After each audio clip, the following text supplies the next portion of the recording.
Folks, I want to share something with you. This frustrates me about the X-Maxx, and I think I'm going to try to fix it here. So, if you watch my videos, one of the things that happens a lot is, on the X-Maxx, you break this upper rear control arm, right? You can see it there, the whole end is knocked off. Really not that big of a deal, control arms are cheap, fix it, right? Who cares?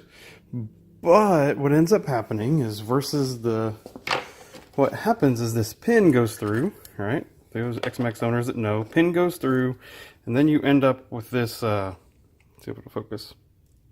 You have this little screw and this little cap that goes on the back side here that holds that pin in.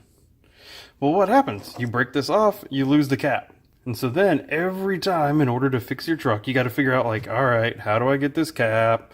What size screw is it? Order like 10 of these things and keep them on hand. I don't know. It's just silly. It's just a pain in the tail. Plus, you hear about people when they go to the RPM control arms that it doesn't matter anyway because they flex so much that it spreads out and the control arm comes off the pin even without it breaking. So what do people do? They go to a Sen Racing captured pin set. Sometimes those are hard to get. Sometimes you can't get your hands on them. They're kind of expensive. I went to Home Depot and I got a M5 by 8 50 millimeter screw. And I got a nut that goes on the back side of it. So my thought is that this will go in here in place of that pin. We will put the nut on the other side with some Loctite. But one of the things, the screw is actually too big for the hole. All right. So what I'm going to do though is I'm going to take it much like a Stampede or a Slash where the pin actually screws into the ends of the control arm. What I'm going to do is I'm actually going to take this screw to my bench grinder and I'm going to grind off the threads in the middle part here to make it nice and smooth and the right diameter for where it should be pivoting through the upper bulkhead. All right, then the rest of it I'm going to leave threaded and it will basically thread itself into the control arm and hold itself in. The nut will just be a backup just in case it turns out I'm wrong. Let's give it a shot.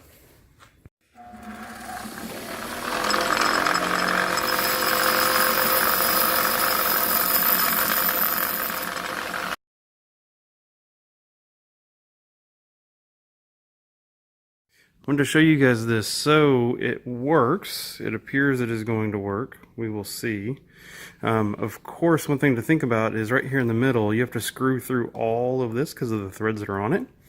This front piece is metal, right? So I actually ended up drilling that out just slightly to let the screw go through that part. And then I wanted to show you this last little bit. So you just have it chucked up in the drill. I don't know if you can see it or not, but it's going in there.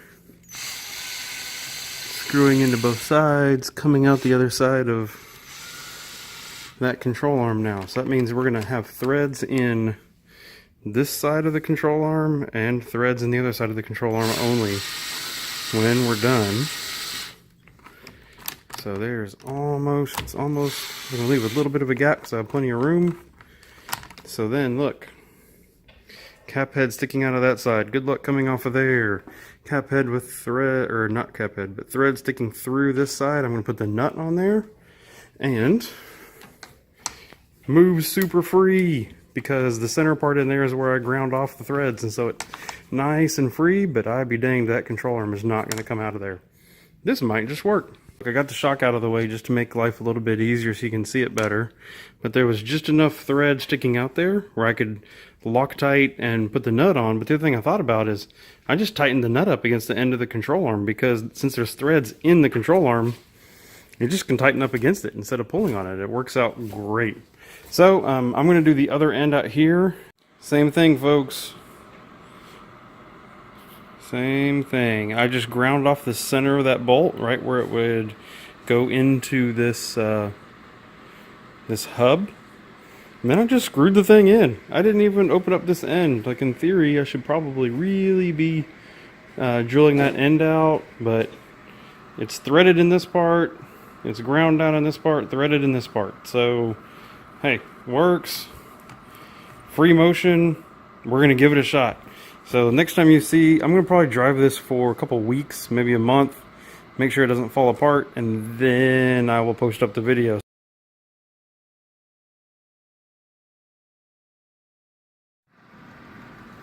We've now run this pin setup for roughly a month or so, I would say, the screw setup that we showed.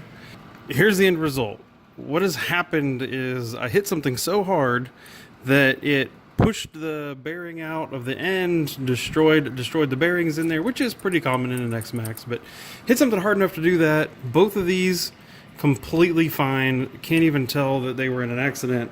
On the other side that has the factory pin setup, this is what it looks like. Literally pulled it out, knocked off the pin retainer, literally broke the screw off in it. Screw on this side, and almost pulled the whole control arm off. But yet the other side with the screw end is fine. So guess what I'm about to do? This side's about to get a screw. So does this work? Can you use these cap screws, M5x8, 50 millimeters, and the appropriate nut to go along with it? Can you use that and it work? Heck yes, and it is cheap.